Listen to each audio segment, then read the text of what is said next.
Live. That's weird. It didn't give me the preview window. Let's do a quick test here. Sound levels, we good? We good to go? How's everybody looking? Yeah, fair enough. All right. Yeah, hey, haven't missed this one. Hey, Bishop. Howdy, boys. Hey, Sloth. Dude, the only two things I do in my day is studying and watching this guy. I guess I can't take a shit on John for 5 hours of streaming because this is going to be this one. Yeah, she's going to be a bit nicer. I'm only doing the two today because it's a lot, and it's a much shorter topic. So I think you guys will like it. It's a guy worried that he's being more assertive and taking a leadership role, and his wife accuses him of treating her like a baby. I got a couple thoughts of my own on this that we've kind of hit in the years since, but again, there's not much to it. But I thought, what the hey, I can do that without my voice dying on me. And this might be a short enough video for like a mids watch one that I could put a little bit, add it to another video in the week there. All right, so it's going to be the difference between being assertive and second guessing, weak leadership, frame control. Super easy. I'll get started on the recording. You guys know the deal. I'll do the recordings, talk about it live, and then afterwards we can chit chat between the bunch of us. So, all right. Welcome everybody. Yet one more episode of Mids Watch. I think we're up to 16 now. It's going to be good. So the fully scheduled run of this is going to be about, I think it's 184 or 104 episodes. I can't remember which, but you're going to like it anyway. This one, it's much shorter than the other one because there's not much to it. It's just going to hit on three kind of concepts for you to understand within a red-pilled marriage or relationship. It's in the differences between being assertive and second-guessing the other person. It's referring to leadership and specifically weak leadership and what that means, as well as a tip of the hat to frame control. Luckily, too, I guess it's because this one wasn't too serious. The guy left his post up. It always seems to be the guys that have the best field reports that we can learn the most from who don't delete their stuff. And I'll say this, too, for you guys. A lot of you guys are in my Patreon right now. We're putting field reports out, you know, very private, intimate, somewhat embarrassing details of life. And we've all been there. And I would strongly suggest that you don't delete your stuff when you do it. Maybe you're on the subreddit, maybe you're on your other community, maybe you're in the Discord, who knows? I say this for a very specific reason. It's not just because I want more content to use for Thursdays at midnight. It's because you can look back at these things and have a good laugh. In fact, if you haven't looked back at field reports of yours from a year ago, shaking your head on about what an idiot that guy was, then you haven't made any growth. And it's a good way to know that because so many guys have been red pill and then, 2 years I've been doing this stuff and my life's still a mess, or it was good for a bit, then it turned into a mess. And I'm just like, all right, well, let's see some of his old field reports. And it was just amazing. Even content creators have this issue. Like I remember, what was his name? It was like Arctic Wolf or D-Man the Wolf, something like that. Anyways, a religious guy, decent enough guy. I guess he was just pulling like a Michael story.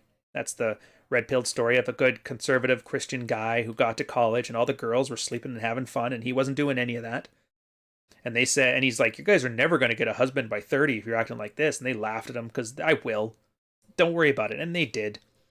And so he had to accept that there's going to be no comeuppance. Your values just aren't useful. It's not that, you're saving yourself from pain the next year. It's like, no, you're saving yourself from adding more pain right now. Yeah, anyway, so he was talking about something bad about red pill cult this, the standard stuff you hear from religious guys. It's not a good way to live your life. It's not this, it's not Jesus. And you're like, all right, fine, whatever. But then I'm like, wait a minute, that name sounds familiar. And I remember, I'm like, I'll go back to his old posts. I'm like, I remember this guy. And I'm like, hey man, is this you? And he goes, yeah. And it was a post of his from 6 years prior to this. So this is 6 years ago, by the way. So this has been 12 years ago now. And you read his stuff from 6 years ago, it was him having like a crisis of conscience for his faith. And he realized like all this stuff made sense. The pickup guys, the game guys, the red pill guys. He's like, okay, I want a trad wife and a white picket fence. So what I got to do is I've got to learn game. It doesn't mean I have to spin plates and sleep with every girl in the neighborhood, but I have to be in a position where at least I could. Because otherwise no girl's going to give me the time of the day. And I was like, wow, this is a great revelation. So like I asked him privately, I'm like, dude, so how is it going? 6 years, you decided, you made a good decision. Gonna pursue my own self-interest and not be like so timid and expect people to accommodate my value system, and is to meet people at the incentive place.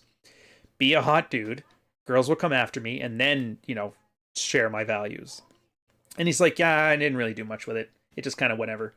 And he just doubled down on his own lackluster life, and he wasted 6 years of his life. Now it's probably 12.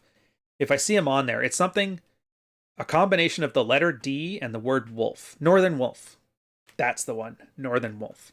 So if you ever see him on here, I think he might even write for Terror House magazine. Just keep that in mind. Ask him how he's been. If his last 6 years he found himself a trad wife or not. But this one's not going to the religious thing. We did that the last time. This one is the wife thinks I'm treating her like a baby. He's like, lads, how to respond. The wife said that when I speak to her lately, it feels like I'm treating her like a baby. Now I get the whole, you've been doing it heaps, but when I ask for an example so I can become aware of what I'm doing, she can only come up with one. Example.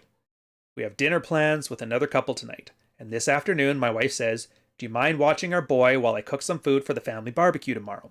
Which is great because she's finally started cooking more. Now I say, I don't mind as long as you think you'll have done it all before we leave tonight. Now wife, she's known for being late. And she says, what does that mean? And so I'm like, look, we have plans tonight, and it might be a stretch for you to get this all done in that amount of time. However, if you think you can do it, I'm fine with watching our boy. Cue the moppy pissed off look, or mopey pissed off look. So I ask if she has an issue. And you get to speak to me like some kind of a child nonsense. Maybe it's just her defenses coming up because I told her that we probably won't be done in time. And I'm sure it's just her not wanting to be me, for me to be more assertive. Who knows? What do I do with this? Cheers, guys. And I got to give this guy credit. So his initial post was like 6 years ago. But he stuck with it. 3 years I saw him in here. And I think the very end of it, he started like giving advice to other people. So he was at the point where he was kind of internalizing all this stuff to the point that, and the thing you'll notice about guys, once they've taken the pill, they've worked on their marriages, they get to a point where they start getting an interest in offering advice to other people. Don't mistake that as in like proselytizing. It's not. What it is when a guy is trying to give advice, he's trying to cement those ideas in his head of what he's learned. If I can teach, it's like a memory thing. They find out by writing something down, you can remember maybe 30% of what was said if you were hearing it. If you read something, like 15%. If you write it down, like 40%. If you teach something, 90%. So it's absolutely funny. And at the end of this, I'm probably going to fill out the time, talk about his very, very last post, which was 2 years after this one. Which, by the way, I will say this, they were all in the Ask Married Red Pill. And it's something I've noticed. So there's two subreddits, the Married Red Pill and Ask Married Red Pill. And they're there for purposes. Married Red Pill is for field reports. Own your shit weekly. And then if you've had enough experience that you can provide something of value to the reader, you put it in there. Bam. What happened is there was a lot of people asking questions and just sucking up value from everything and shitting up the place. Subreddits never work well that way. So we made a second one, which is like, that's the space for tards. That's where you go if you don't know what you're doing. Because we don't want you to shit up this other place, which is supposed to be one of value. And so when a guy's there, you have to realize, like, you're there because you're useless. And not only are you useless, the only use we can think of is guys who are working on themselves can articulate what they've learned by using you as a springboard. That advice thing I talked about. So it's literally taking somebody of no use and providing value for the community. And for guys who spend too much time there, they don't understand that and they tend not to make it. But we'll get back to this one. And again, it's another one, Jack at the helm, where he takes issue with the guy just saying, she just doesn't want me to be assertive. She just wants me to fail. It's like, did you really think you were being assertive, bro? Like, these responses are being assertive. Go for it. Well, that's going to take you at least an hour. There's just not enough time. Well, that's a good idea since we don't have time to prep food tomorrow, but that might make us late tonight. Let me see if I can push back dinner plans for 20 minutes. Like, you just lamely second-guessed her. And even worse, you did it in a pretty silly manner instead of just a straightforward, how long is this going to take you? You said, I don't mind as long as you think you'll have it all done before we leave tonight. I'm going to pause here because I need to articulate this because a lot of guys really don't understand the concepts of assertiveness and leadership, and it comes across in this passive-aggressive, second-guessing sort of way. we're all guilty of it. Nobody's perfect at not doing this. I've done it myself, but just be aware of it. So when you do it, you catch yourself and you fix it. Why is it important to fix it? Well, because if you're just second guessing the other person, if you're just sniping on them and pinging off everybody, you're building a cycle of resentment. And if there's one thing I can tell you, it's that as far as strong emotions go, resentment is not the sexy one. Anger works way better. Sadness works. Anxiety works. Happiness works. Indignation, not so much. Keep that in mind. And so this is a lot of the times where it's just girl will ask for leadership because she's starting to see you in a leadership role, and yeah, whatever you want to do, that's fine. That's like the old classic dinner one, right? Where do you want to eat? I don't know, wherever you want to eat. It's not leadership. And same as here. Well, if you can handle it, I guess so. Same thing. It's not leadership. It's just second guessing the other person, and it demoralizes them. In this case, he was talking about how the wife doesn't cook much and she wants to cook more. And now, should you be encouraging that? And again, another red-pilled mental model. Encourage good behavior and don't reward bad behavior.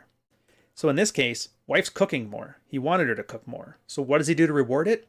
Second guess her ability to get it all done in time. If you want to lead, if you want to be assertive, just lead. Just be assertive. If you don't think she can do it in time, say, no, don't worry about it. Or say, scale it back to something we can fit in the timeline. Or say, I'm going to buy you some breathing room so you got the time you need. But don't just put it on her, because you're adding not only that, but that stress of possible rejection. And women hate rejection. Guys hate rejection, but women hate it. Like 3 A's. Because with rejection is that same fear that you get ousted from your tribe. It's a limbic brain thing. In the same way that every guy is kind of afraid of an ass kicking, which is why he acts on best behavior around somebody who looks like he wants to kick his ass. A girl, when she's in a situation where there can be social ramifications, will always opt out of taking responsibility. And it's just one of those things. And even Jack agrees. He's like, come on, dude. That's weak leadership on your part and such an infantilizing response. Especially since her objective is something positive. Like you mentioned, you like seeing her cooking more as a good thing. So she wants to prep food for the barbecue. And you want her to do that. You want her to be on time for your dinner plan. So just fucking figure out the logistics and make it fucking work, dude. Like, if you think she's underestimating how long this will take her, there's countless ways you can handle it without sounding like a whiny, second-guessing, weak sauce captain. And then he kind of brings up the other part here with, like, I asked the wife for an example, and she can only ever come up with this one. And he's like, well, I can come up with 2 in an earlier post of yours, where you said to her, okay, I believe you, but I also know that you had a tough time last week with the new role, so I hope this isn't a way to not go to work. If you're struggling with this role or want to go back to your shift, we need to sit down and discuss it. Like, this is what I mean, man. He was talking this like he wanted to get the wife back in the workplace and she was bitching about work. And he's like, well, if you can't handle it, then maybe we need to have another talk. He's like, knock that shit off, dude. Either your wife knows what the fuck she's doing with these logistical decisions or she doesn't. I get that sometimes you're not sure and you get anxious and your own hamster wants to make sure she doesn't fuck something up. Well, just shut the fuck up, gather more information, and only say something when you're ready with concrete or an objective logistical directives. This other example is like, well, the wife is very much used to being captain and having me follow like a lapdog. She knows I have opinions, and when I question things, arguments all around. Realize this probably means that your leadership muscles have atrophied regarding logistical issues. Also realize that if your wife is used to being captain, she's probably already developed a decent sense of executive function and impulse control, which you should definitely be encouraging these strengths if she's to be your first officer, instead of second guessing them. If you guys don't know what we're talking about here, the captain and first officer model is, I believe it's Athol K.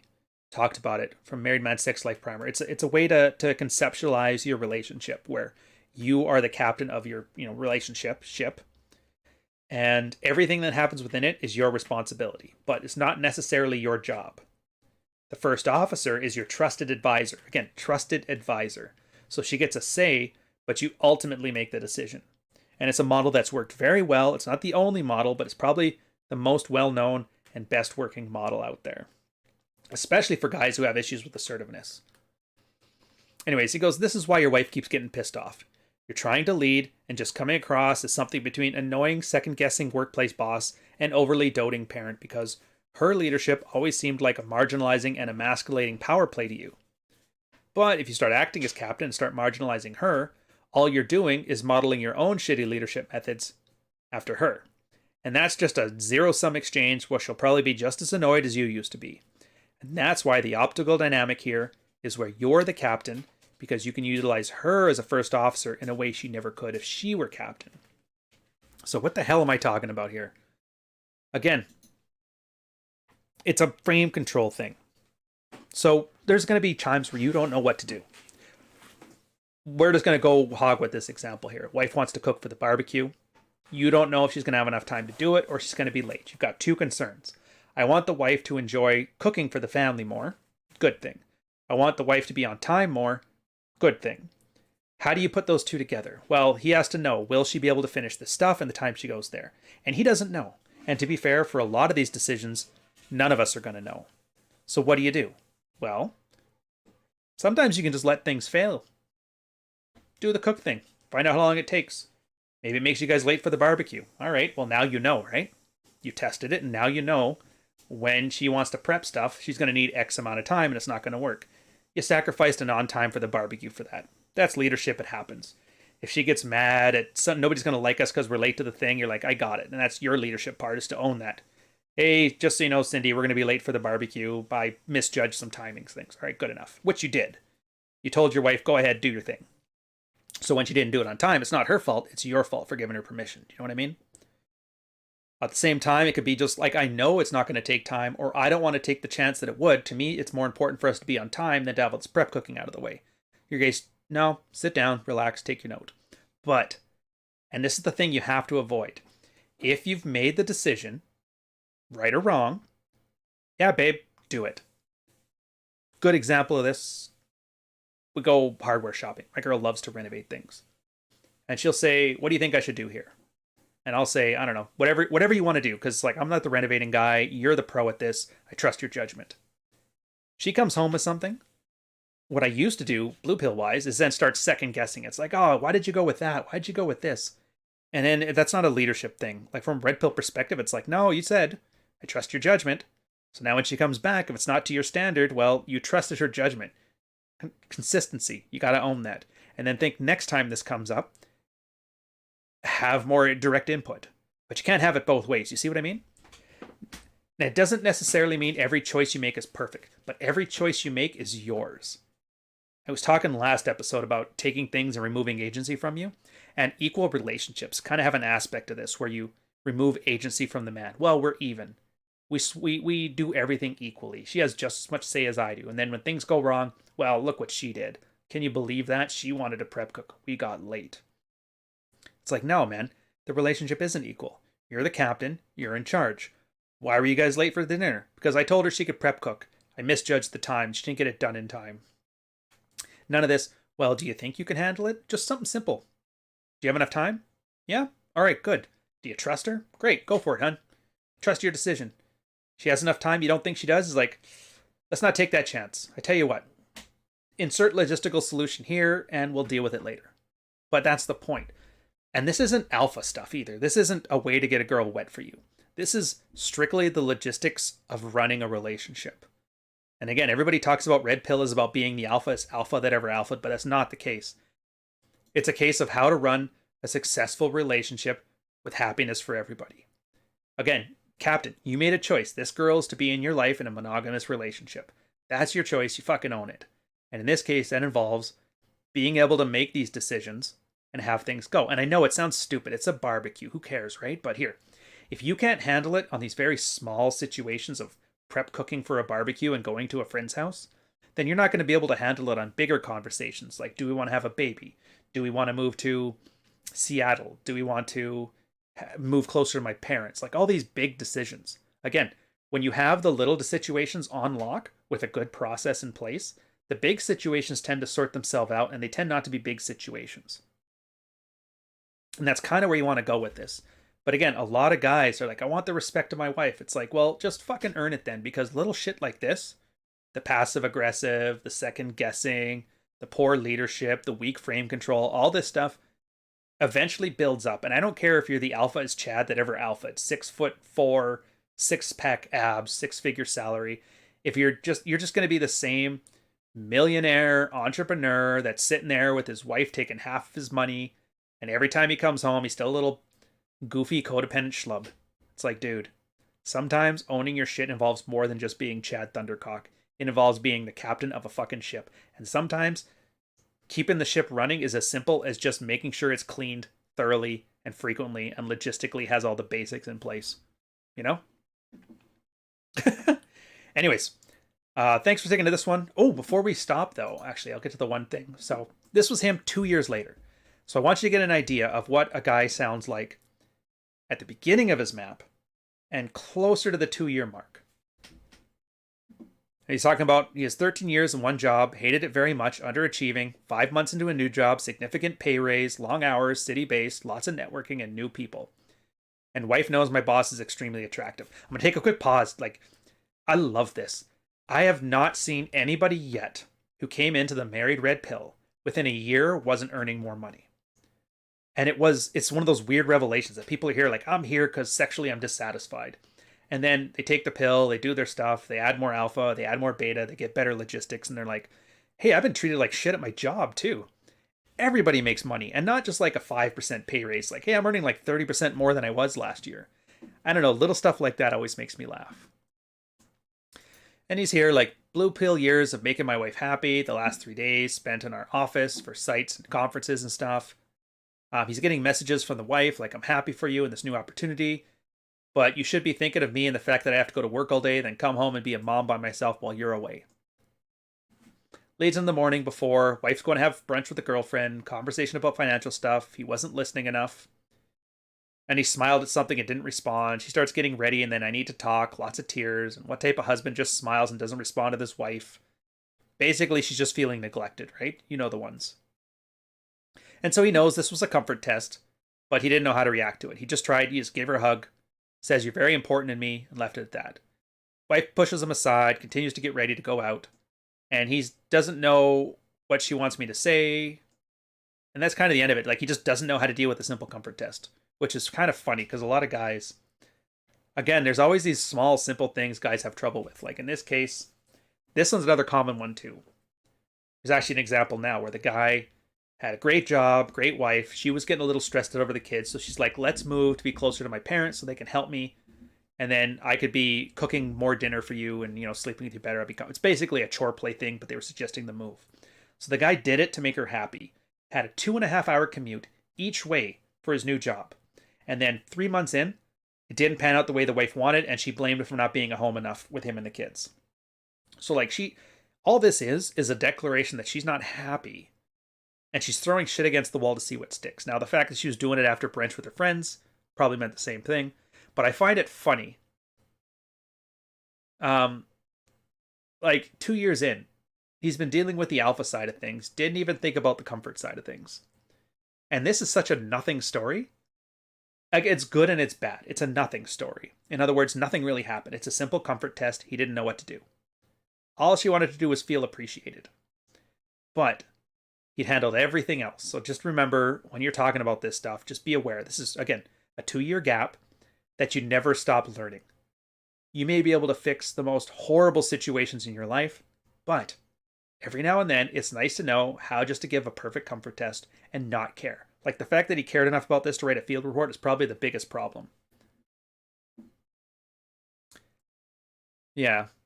Actually, you know what? I'll end on this. So Real Zero Dad actually commented on it. He was the first guy. He's like, and the guy's like, unfortunately, I didn't know what she wanted me to say or do. And he's like, yep, you fell right into her frame. You had an opportunity to comfort her and change the subject or fog or leave the room, but you had to make sure her feelings were addressed before she left the house.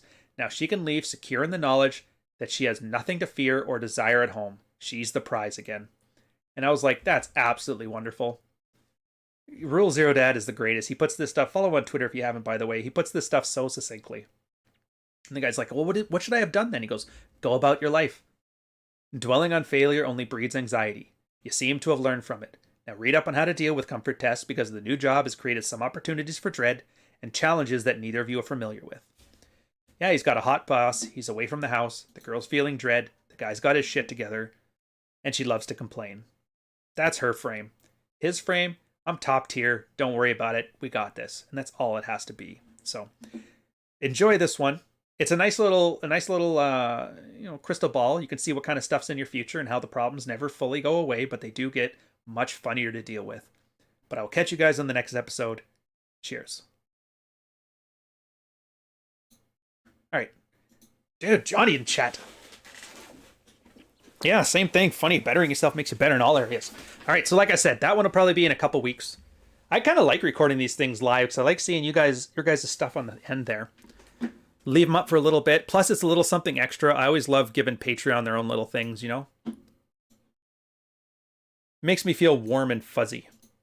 All right, 1 sec. I just got to quickly do something. Oh, good. Anyways, let's see what you guys have been chitting about in the chat. Hey again. Hey again. Studying and watching me. That's good, though. How many of these will Ryan do today? I'm going to stop at this one. I was planning on as many as I can get done, but my voice is starting to hurt, and the 2 hours of streaming this morning plus 2 episodes of these, it's a little much, man.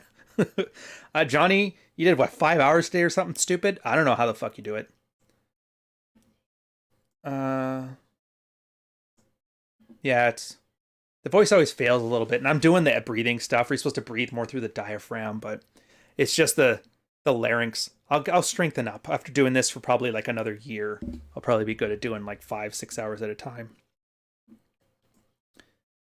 The audiobook of Book of Puck is something else with all those voices in it. Oh, that's kind of cool.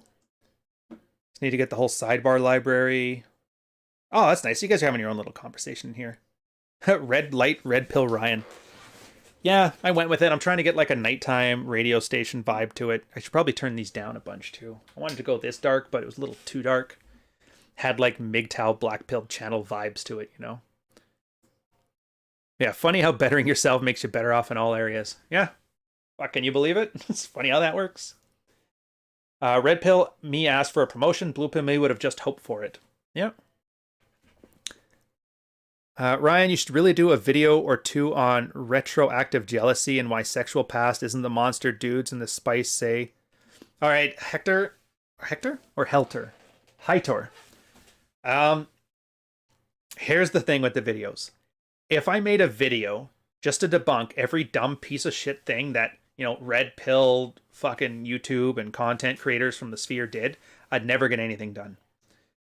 Sometimes I'll do them, where I'll like some whammon ain't shit post, or some like, this is why, I think I had one where Bulldog Mindsets it was wrong, or what the fuck's her name? Christina Hoff Summers, why she's a liar and a grifter. Like, I'll sometimes do those. As few as I have to, though, just to draw some new eyes to this, because I hate getting into bickering contests with retards. So yeah, I'm probably not going to do a video or two on retroactive jealousy because, and no offense to any individual guys, I just don't know a lot of the names, so I'm just picking the ones that I know. Like Jester does some video about retroactive jealousy or something, or sexual past. I'm not going to be able to correct all of the bullshit. You're just going to have to stick here, and my plan is just to keep giving good information, make it entertaining and informative, and then you guys have to do your best. Either be that 80% of the guys that watch this that don't do anything but enjoy it, or the subsidized 20% of guys that take this, better their lives, and move on. And I'm happy either way. Then Asana Haji, I can never get your name right. I pronounce it differently every time. I'm just going to start calling you Muhammad or Mo. I love the part in Fuck Files where you talk about going from Nintendo gamer to game and having actual success. How did you work on your look, style, finance at the time? Well, the finance was easy. I joined the military. His paycheck was steady, bought myself a condo, got myself a car. That was basically it.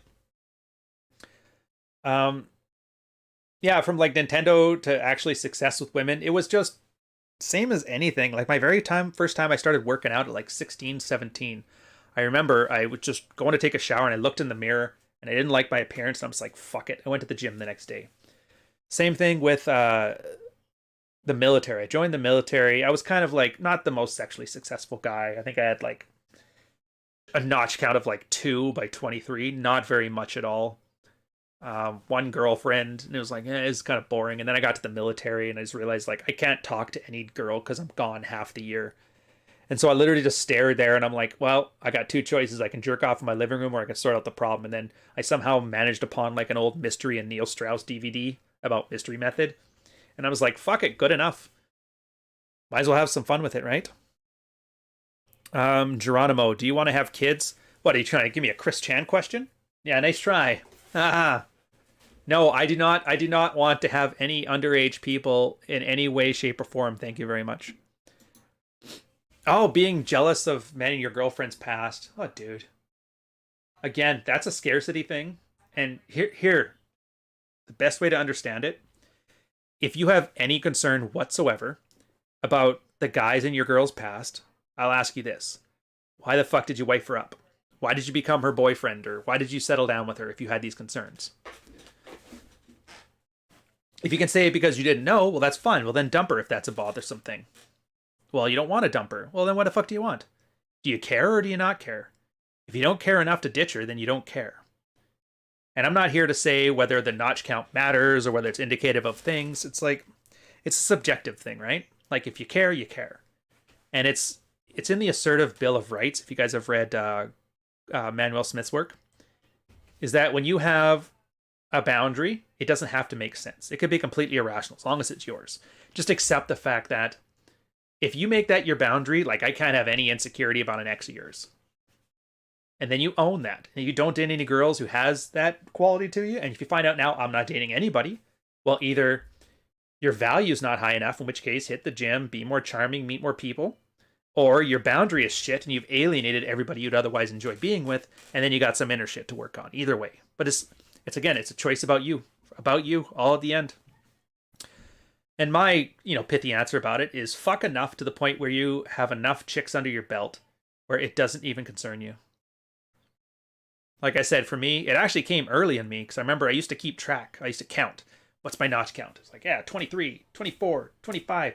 It was at 27 when I do chapter 1 in Fuck Files. The chick that I met, well, I guess that would have made her 28. But yeah, it was like I'd already fucked her, but I didn't recognize her at all. Like it wasn't that, aren't you from, it was like nothing, just blank. I started picking her up, same as I would any girl, and she's like started laughing, and I was like, what? It's like, hey, you don't remember me at all, do you? I was like, should I? And she mentions like, yeah, we slept together at this time. And I'm like, no. But then she starts bringing up like shit in my house. Like, yeah, your beret and those Ming vases. And I was like, your mini bar. I was like, holy fuck, you were there. And then she brings up more of the story. And I kind of like, oh yeah. Dude, I was so... But it was funny. And at that point, I just kind of hit the moment. Now, I don't know where yours is going to be. Some guys hit it at like 12. Some guys hit it at 7. Some guys hit it at 100. Who knows? But I just realized like if I can't remember every girl I've ever slept with, then what's the fucking point of keeping track anyway? Just enjoy the experience as it comes. And then if I'm with a girl, it kind of got rid of a lot of my jealousy issues, short of like the BPD thing, but that's a different chapter. And it was just, at that point, now I just look at what's right in front of me. Like, is she treating me well? Great. Did she used to date a guy who was on the football team or something? I don't really care.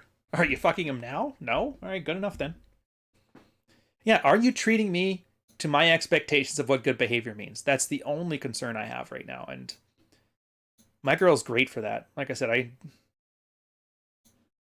least I hope she asked that same question among herself. I know I make her feel good because she always is great to me. And that's usually when girls are treating you well, it's because they feel really good around you. And so they treat you well as a way to continue feeling good. But yeah, as far as her notch count goes, it's not really a factor. And I know it's kind of weird because most guys who talk about that say it's just, you're just being insecure, dude. And it's like, yeah, maybe, but the issue isn't just to shame them for having an insecurity and tell them to stop.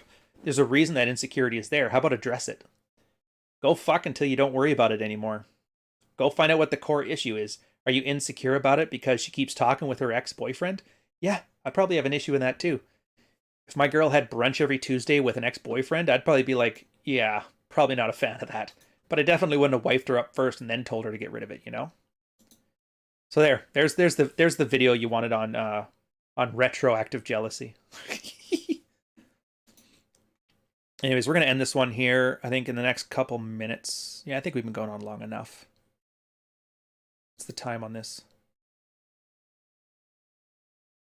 36. Anyways, I've been red pilled about 4 years. My pay has jumped by 40%, and I've just completed a final round interview for my next 6-figure job. Dude, I had such a similar process to this, man. Left the military and after my red pilling, and then as soon as I got out of it, not as high though. I only got like 25% more income. I went from like 67,000 to like 90,000 or something like that. Then my second job was 6 figures, and then I think I maxed out like 110-ish. I know there's a whole bunch of extra shit in there. I don't want to just put it into a dollar amount, but it was over 110. And yeah, and I just realized like I don't like this either, and that's when I switched to this. How funny is that, huh? Was she like your 13th notch, my girl? No, no. Oh, I can't even remember anymore. She's after the 27th. That much I remember. But after that, I just stopped keeping track. I don't know. It's probably less than 100 though, which I'm fine with. Like I said. But it's good, Tim. I like seeing you succeed, man. Oh, and then Gonzalo, what do you do for a living now after the military? Well, you're looking at it, dude. I'm officially an author and a YouTube videographer and private community and entrepreneur, all this stuff. But my career post-military. So my military career was, uh, uh, they called them communicators. So it was part cryptography, part IT, part information security, part signaling, part communications, right? So when I left there, I went to information security, risk compliance, a lot of what you would think of as like IT based jobs, but nothing where I was actually touching tech. It was all the business side of things, if that helps. If you can give 18-year-old Ryan one piece of advice, what would it be? I wouldn't tell him anything. He needed to learn it the hard way, man. Actually, there would be one thing I'd tell him. Don't ever squat 3 plates. I think I said that once on a Rule Zero and everybody laughed. I'm like, no, that's serious. Like, I was 24 in the military and I was just squatting as heavy as I could do and I was doing the whole ego lifting. And I remember I got up to 3 plates and a bit. I can't remember how much exactly, and I wasn't ready for it. And I tweaked something in my back, and then I just thought, well, my body still feels okay, so I tried some more sets, and ever since then, man, like the military put me on 2,400 milligrams of ibuprofen a day. I was seeing physiotherapists and that for like 10 years, plus the fact that being on the ship with all the hard rocking didn't do my back any favors either, and so I've just always had an issue. Like my squat is never going to be huge after that. And it's just because of a stupid ego injury, right? Didn't have to do it. But yeah, treat your back like your life depended on it. Luckily, I've avoid any major injury. Like I've never had a shoulder injury, no, nothing with my knees or my ankles.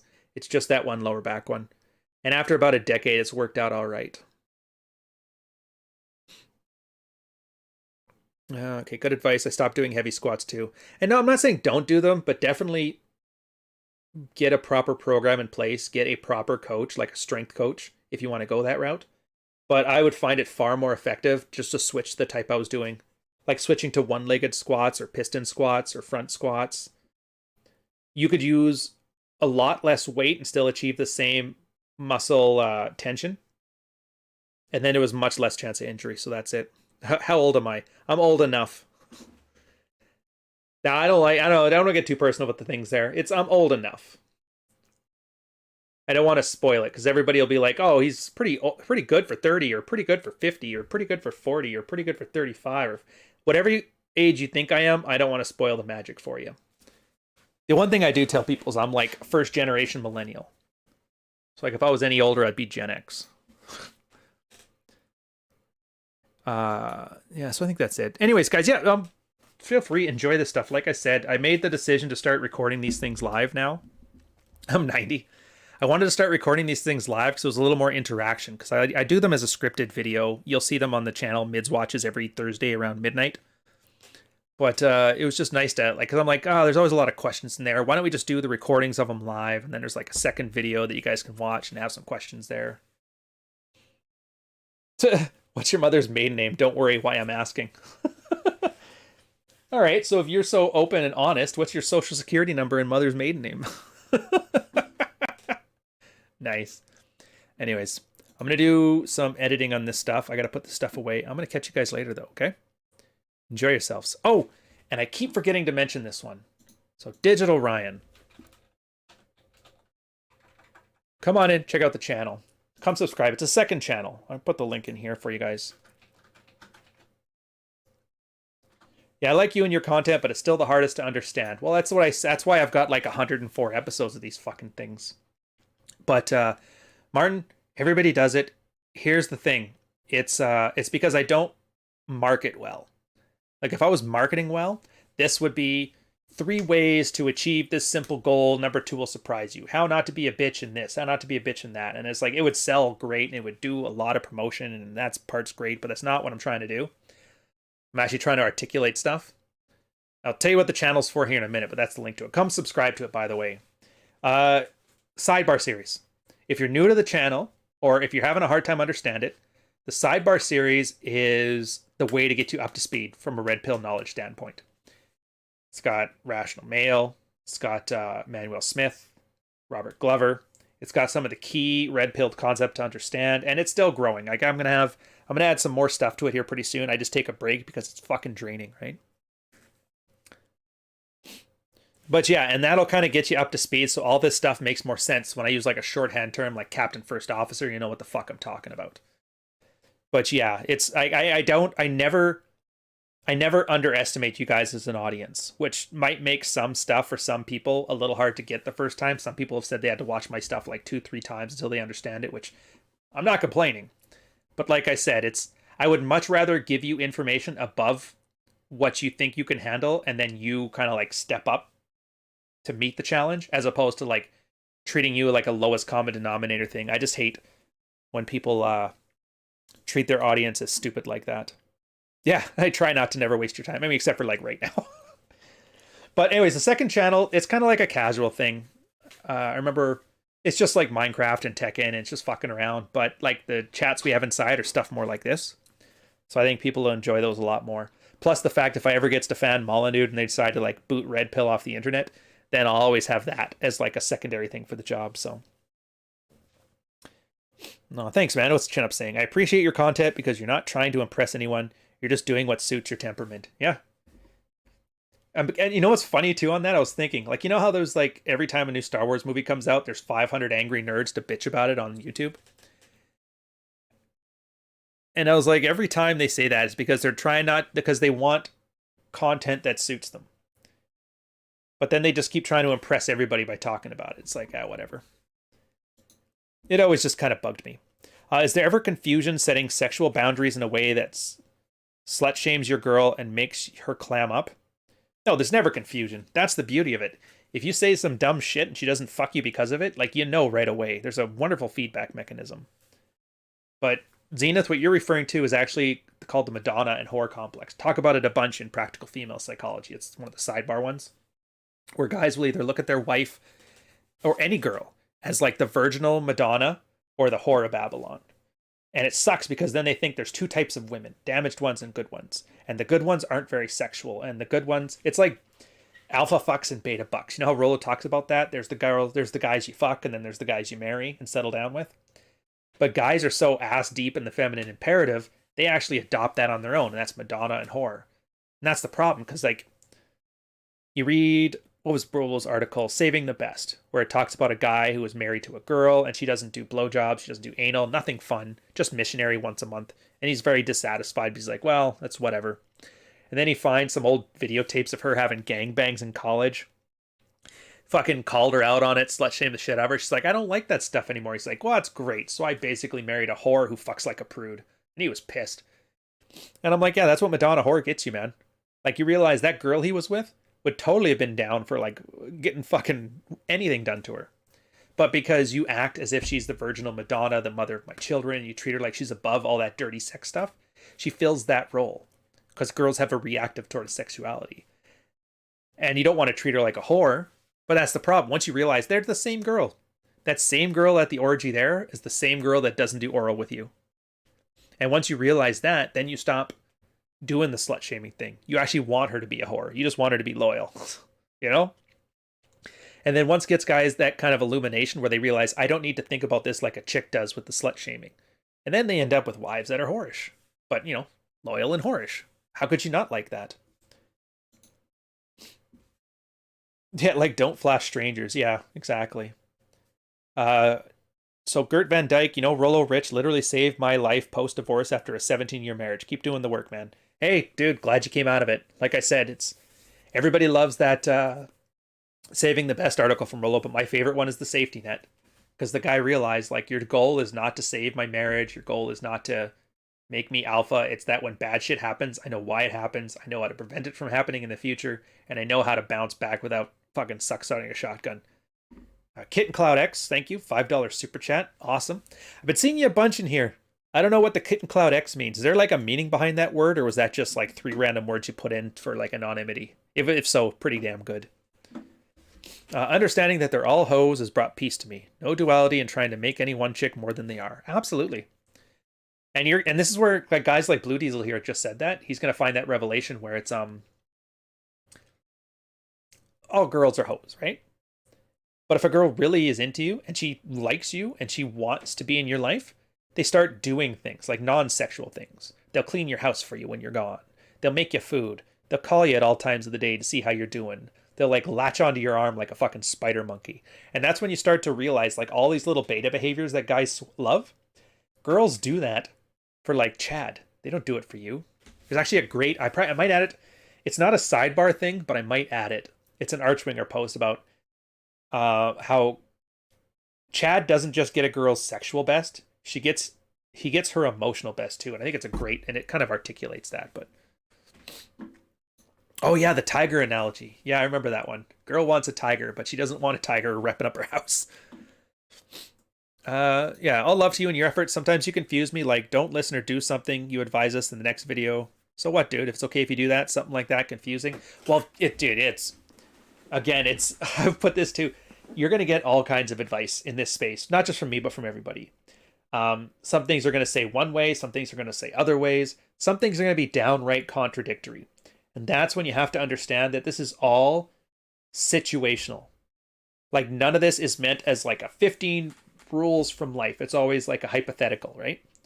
Well, if you have an issue with the marriage and the issue is sexual and your problem is you've been deferring leadership the whole time, then these kind of things work for you. If your problem is you're in a sexless marriage and your leadership has been on point, but you have no assertiveness to you and no alpha traits, well, then this stuff is on point. And those are going to sound contradictory because the two guys have different problems, even though they're pointing at the same goal. So yeah, that's where you really have to use them. That's why I like that last episode I recorded with you guys where it was about how that dogmatic religious way of looking at this thing is just not going to work. Like you're going to waste your time. Yuri, do you think that the saving the best girl would be better for this guy if he wasn't that Madonna-ish? I saw several gals get into sun hat mode around 30. Who knows? Maybe. Maybe not. Some girls are so dogmatic about it, like they actually live the Madonna whore thing themselves because they want to have a good reputation in their 30s and they can't hoe around anymore if you got a couple extra pounds and some wrinkles. But that sounds like a her problem. That doesn't sound like a me problem. So if a girl's with me and she's not acting her best, then I don't really give a shit how good her sun hat looks, you know? Yeah, that's because her sexual best is tied to her emotions. Like Pook says, you don't have her, well, if you don't want to bone her. Yeah, just... Again, you make it as hard as it needs to be, no harder. In this case, is she giving you what you would consider to be the best for you? Are you having to settle for your, like, sexual needs? If the answer is yes, then you probably shouldn't escalate this relationship back there because it's not going to get better. I mean, it may get better, but you shouldn't have to hope on that. It should start off great. Like, good relationships are not supposed to be a lot of work. Good relationships are easy. And if you're not getting it easy from the get-go, then there's no way when problems happen in the future, and they will happen, you're going to be completely incapable of dealing with them because you're going from -1 to -10 and then fighting your damnedest to get back to like -2. Meanwhile, you could have had like a 10 out of 10 relationship, has like a down spill of like 0 out of 10, but you can get back up to 8. Like, you see what I mean? You gotta have some dignity, man. Yeah, saving the best guy. Never committed to a woman that didn't satisfy him. And a lot of guys hate that advice. They're like, why are you shaming the guy for the girl being a bitch? I'm like, well, he can't control whether she's being a bitch or not. He can't control whether she's frigid. You can influence it by being top tier. You can influence it by sexual assertiveness, but like, why would you have to? She's clearly capable of going full raw dog, full orgy. Was she doing that with you? No. Well, then why did you settle down with her? Well, because she was great. And was she, though? That's where you get those goofy guys saying these stories like, I have this girl, and she's great in every way, and they name off like 50 different reasons why she's awesome. But there's just this one problem. And then the one little teeny problem is always something like, yeah, we haven't had sex in like 2 years. And she hates the sight of me naked. I was like, yeah, just that little problem. Like, basically the one problem that matters. It's like, this house is perfect. I love everything about it, except for it doesn't have a ceiling. It's like, oh, my car is wonderful. Missing tires, great car. No engine, great car. You should check out the air conditioning. No engine, though. It's like, fuck you guys. Will you ever have a meetup? Funny enough, yes. We are working on it. And this COVID thing has thrown a wrench in it. So we had a Rule Zero live, which was scheduled to be in Vegas, but we had to cancel because of COVID. So we moved it to an online webinar conference event, which went well. Guys loved it. We're trying again for an in real life one. And so far it's looking like we might try something in, like was it Florida or Texas or someplace else where the restrictions are a lot less stringent, so we can actually have a fun event. But yeah, we'll see. We're still in the planning stages. If you're in the private community, go check it out. There's been some questions I had for you guys in there. Go check it out. Yeah, here's the thing. So you see, guys, with all these, every chat always goes this way. You guys are focused so much on the girl here. You've made her like you're making her the protagonist in the story. She's irrelevant. The girl is completely irrelevant in the Saving the Best story. The guy was willing to put up with shit, and then he complained that that shit wasn't to his taste. That's the issue. If you're that guy, you should never have an article Saving the Best reflecting you, because as soon as the girl's not giving you what you think is adequate, then you wouldn't be fucking there. You would never settle. Don't settle for less than you think you deserve. And to be fair, if you've had enough sex in your life, you're going to realize how ridiculously easy it is to get that stuff. Like, we're a very easy species to please. Men are so easy to keep happy. And the fact that you've had to settle for less this whole time and don't even think it's possible to meet that means, yeah, there's work to do. Will there be a Rule Zero yacht? Absolutely not. No Lamborghinis either.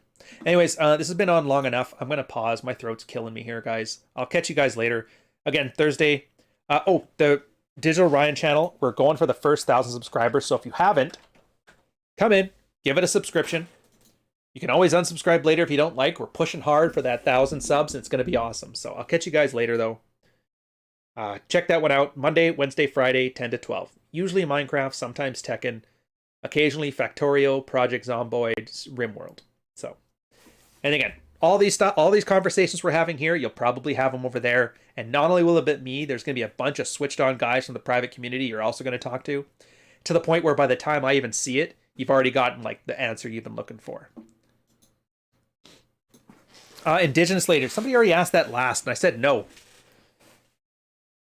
Feminism is a direct consequence of the Industrial Revolution, man. We invented a dishwasher and enough food that people didn't starve to death, and then women got bored, and then they wanted suffrage. And at the same time, universal suffrage came about within the same generation. Black people got the right to vote, women got the right to vote, non-landowning men got the right to vote. All in a 20-year period. Suffrage didn't do shit. It was a movement that was happening regardless. And the only reason they got to have it is because they didn't have to spend all day beating shirts against a rock. Anyways, I'll catch you guys later, man. Fucking feminism. Jesus. Cheers, guys.